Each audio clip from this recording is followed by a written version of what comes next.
Pierrot troupes and concert parties provide a direct link between the Victorian working class entertainments of the music hall and the pop music and comedy of today. The seaside troupes provided live acoustic entertainment before the age of mass media. The slapstick routines, character jokes, basic choreography and songs have been maintained in pantomime music halls and vaudeville throughout the 18th and 19th centuries.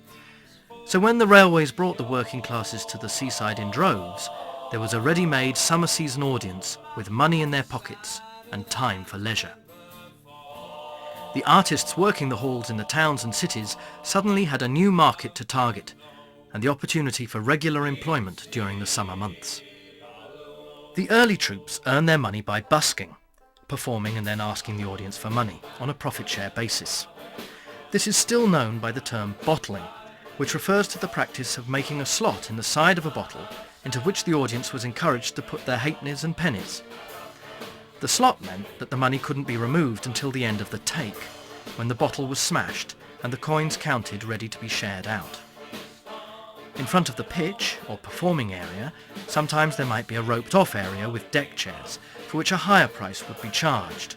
But often people will watch from a distance in order to try and avoid paying for their pleasure.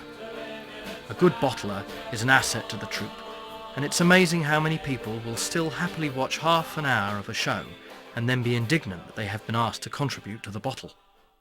When the Pierrots took over from the minstrels, they performed in the open air, or al fresco, on a bit of hard standing, the promenade or boards laid down for the purpose. As they gained in popularity and the Pierrot managers invested in the acts, they would construct small stages with canopies or tilts. But they were still subject to the vagaries of the weather, and would often have to post a sign, "If wet, under the pier," and in heavy storms could even be swept out to sea. The Pierrot troupes were expected to perform 3 times daily throughout the season, excepting Sundays, usually once in the morning and 2 in the afternoon. They'd often also be required to drum up audiences by greeting trippers at the station or advertising along the promenade. Evening performances became popular, especially if electric lighting was available. The instruments that the Pierrots played needed to be suited to the outdoors, loud and clear. But they were also entirely acoustic, as there was no means of artificial amplification, so banjos were more effective than guitars. However, the most common form of accompaniment to their singing voices was a piano. But since this is just about the least portable of all instruments, many of them used harmoniums or accordions instead. Mind you, the Waterloo Pierrots at Bridlington used a full-sized harp in their shows. Most troupes had at least 5 people performing in their show, although many had as many as 7 or even 9.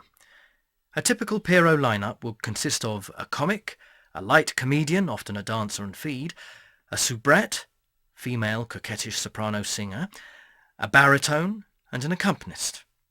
They would all sing, play an instrument, dance, and be involved in concerted sketches, where they all performed together. Songs would be written by and for the troupes each season, but just as likely they would sing popular songs from the music halls by great artists such as Dan Leno, Mari Lloyd, or G.H. Churgwin. At the turn of the 20th century, gramophones were still rare, so the way most people became familiar with their favourite troupe's material and image was to buy their sheet music, including patter, and postcards. This also helped the Pierrots boost their bottle. The comedy of the Pierrots was simple and family-orientated, so their shows had no smut or innuendo. Christmas cracker-style gags, knock-knock jokes and slapstick routines, familiar to us still from pantomime or acts like the Chuckle Brothers or Dick and Dom, were the order of the day. Similarly, the music was accessible. It was fun, and they would often encourage the audience to join in. "Oh, I Do Like to Be Beside the Seaside" is a music hall number from 1907, and still has the capacity to get people of all ages singing along a century later.